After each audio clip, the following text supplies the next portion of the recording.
Hello, Blazer fans, and welcome to the second edition of the BlazersEdge.com videocast. I'm Dave Deckard from BlazersEdge.com, and it's a joy to have you here. Now, fair warning, we had some technical difficulties while filming this edition of the videocast, so you're going to notice a couple things. First of all, the background behind us is going to change from segment to segment.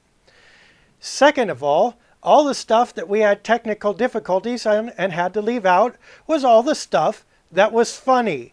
That means that pretty much this is going to be a business-only videocast. If that's not your thing, go ahead and check us out next week. And trust me, the stuff that we couldn't use, it was hilarious. In fact, the opening bit involved all of the following: a diaper,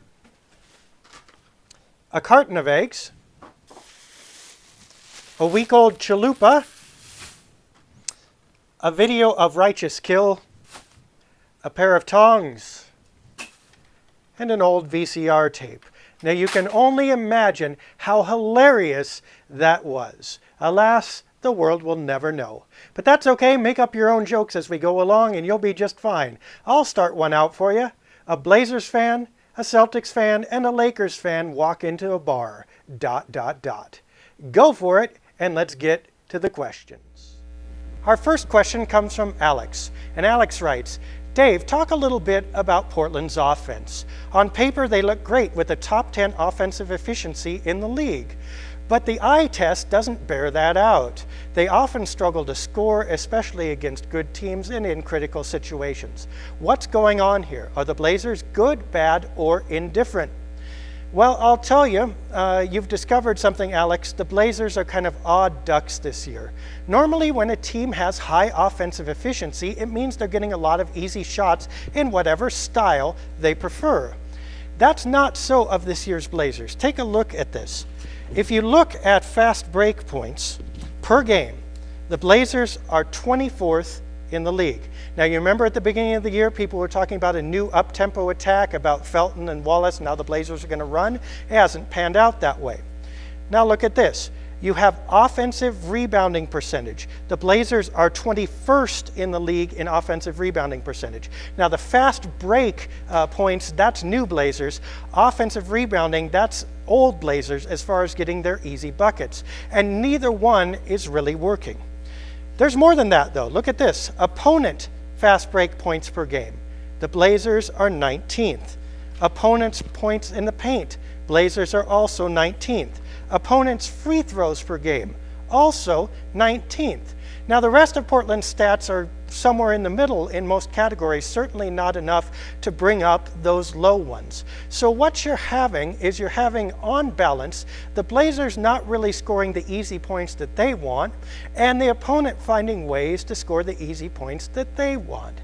That encapsulates a lot of Portland's struggles this year. On paper, what they're doing, they do pretty well. Thank you, LaMarcus Aldridge. But in practice, what that looks like is the Blazers doing very well at scoring a lot of hard buckets. And when the opponent is scoring easier than they are, that makes it difficult to win the game. Dave, will this summer begin a wholesale rebuild? The Blazers have gone as far as they can with this lineup, right? It's time to start again from the foundation up. Sean, that's basically true. The Blazers are going to have to rebuild in some form this summer and in years to come. The fly in the ointment here is LaMarcus Aldridge, the team's best player and only clear claim to superstardom. He's 26 years old. He's making $15 million a year over the next 4 years. Now, if the Blazers start to rebuild entirely around LaMarcus, how long is that rebuild going to take? Chances are, conservatively, that's a 3 to 4 year process. That means you've dumped $60 million on the guy and spent his prime just trying to get back to the point where you feel you're pretty close to right now.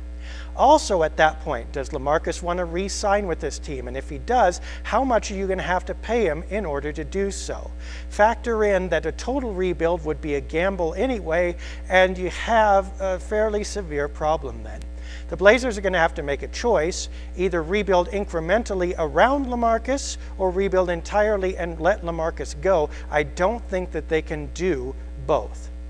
You've got to consider also the culture of the team right now. They've just come out of a period where they thought they were going to contend. The idea of having to rebuild entirely is going to be anathema to them. I believe that Paul Allen would rather sell the team than start all over. I also believe Coach Nate McMillan would rather coach somewhere else than go through a rebuilding project here. That means corporate culture and common sense both say that the Blazers are going to try to rebuild incrementally this summer and not go for a wholesale whitewash of the roster.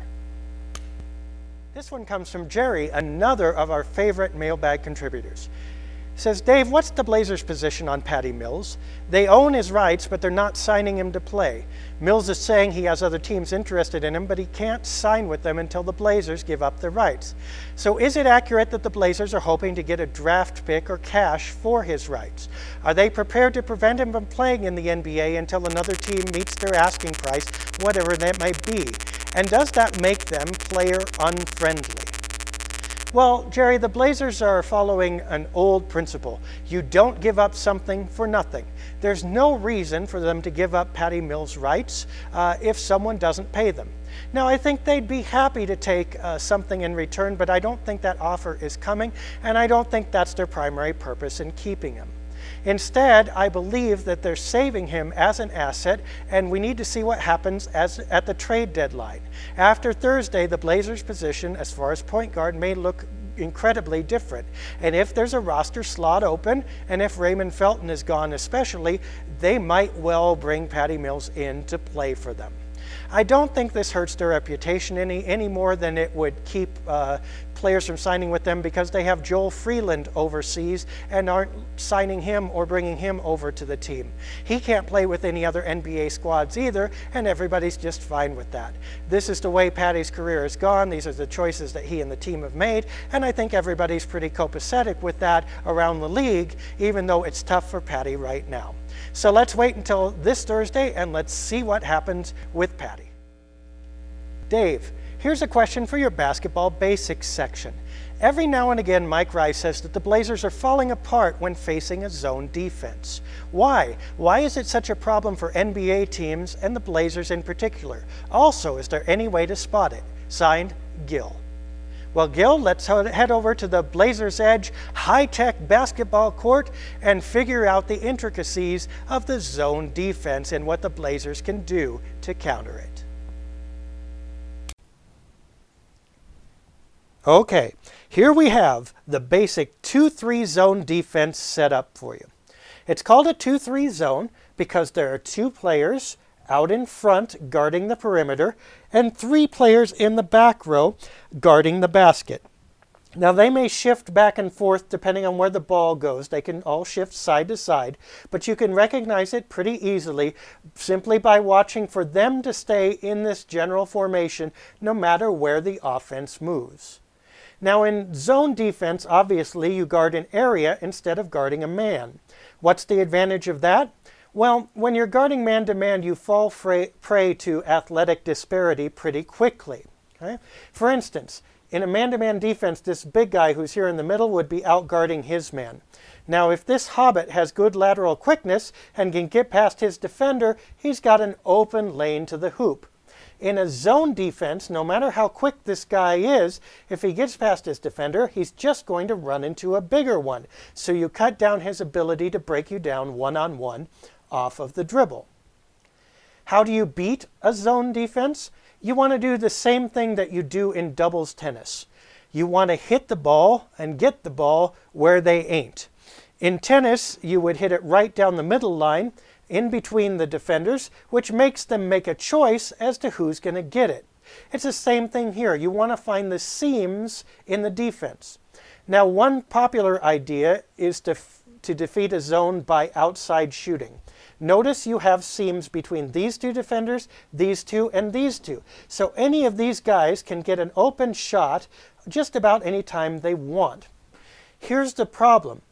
Obviously, those are all outside shots, and you're probably going to miss most of them. Also, keep in mind that the whole purpose of the zone was to keep you from breaking them down off the dribble. So if you are shooting outside shots, they've probably feeling like they've done their job, whether or not you make the shot. However, there's another gap that's even more important for our purposes as Trailblazer fans, and that's the one right in the middle of this triangle, right here about where the free throw line would be. Let's say we enter the ball there, and our big guy has it right here. Now, they have to choose how they're going to defend him.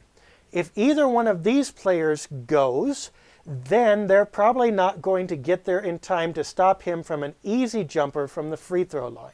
So usually what has to happen is your big guy has to move up in order to defend him. Now look what you've just done. You've created lanes to the bucket here, here, here, and here, and nobody is in the middle anymore. If this defender, for instance, watches the pass go in, all this guy has to do is cut, and when this guy receives the ball, you pass it right there, and go ahead, Elrond, dunk it like you're half elf and half amazing. Now, consider the big men that the Trailblazers have. LaMarcus Aldridge, Kurt Thomas, Marcus Camby. All of them can make that pass. All of them can hit this shot and make the defense move. It's ideal for them to go in there and pressure the zone that way. Also, the Blazers have a few outside shooters this year who can hit the shot.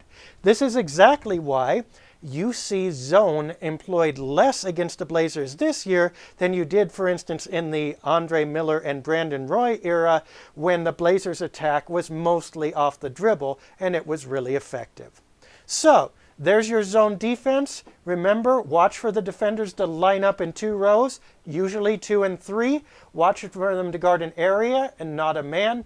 Watch for the offense to try to attack the seams, either straight up top, usually on the diagonal, or hopefully, if they're smart, right there in the middle. Our last question for the day is a rather plaintive one, and I'm sorry I didn't get down who submitted this. If this is yours, full marks to you. It says, this generation of Blazer fans may be defined as bystanders to one of the great draft mistakes of all time. As we all watch Greg Oden limp off into the sunset on one channel and see Kevin Durant scoring 50 on the other channel, how do we as Blazer fans accept and process this era of Trailblazer history? Sure, we'll all cheer for our guys even when they stink because we're fans. But how does a fan base recover and move on when every game is tainted by the ghost of a franchise-changing decision gone wrong?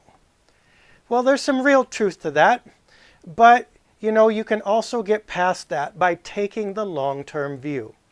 The Trailblazers started rebuilding in earnest around 2006. Now, ideally, you want your rebuilding plan to happen in 3 or 4 years, but sometimes, for a lot of teams, it just doesn't. It takes longer. Now, if Greg Oden and that #1 pick had never happened, if Brandon Roy had never been a Blazer and his knees had not gone bad, in 2011, 2012, around 5 years on, the Blazers would still have LaMarcus Aldridge, Nicholas Batum, a lot of talented name-level players to possibly trade, or a lot of cap space coming up in the season or the summer in order to use to bolster their future. Now, is that ideal? No, but it's better off than they were in 2006, and had Oden and Roy never happened, Blazer fans would be looking at the coming year with optimism instead of despair. So, take the long-term view. Just pretend like those intervening years were a nice dream, and now you've woken up. Now you got to deal with what you have, and you realize that as long as you've progressed, the intervening sufferings haven't been in vain. That's it for our video cast this week. Join us again next week without technical difficulties, hopefully, and do keep those emails, questions coming to blazersub@gmail.com. Have a fantastic day, and go Blazers!